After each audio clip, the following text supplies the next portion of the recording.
Зелена, ова е доминантната боја, особено во пролет и лето. Ја символизира богатството на шумите, дабови, буки, борови, кои ги покриваат планините, шар планина, пелистер, јабланица и плодните рамнини и полиња. Сина, бојата на чистото небо и пред се, на бистрите води. Се одразува во длабочината на Охридското, Преспанското и Дојранското езеро, како и во многобројните реки, Вардар, Црн Дрим, Брегалница и планинските извори.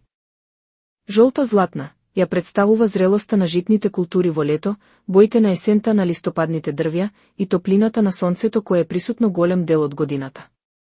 Кафеава сива, бојата на планинските карпи и земјата, особено во посувите периоди или на повисоките планински врвови, символизирајќи ја цврстината и стабилноста на теренот. Црвена портокалова, боите на зајдисонцата над езерата или планините, но и на дивите плодови и цветови, кои цветаат во различни периоди.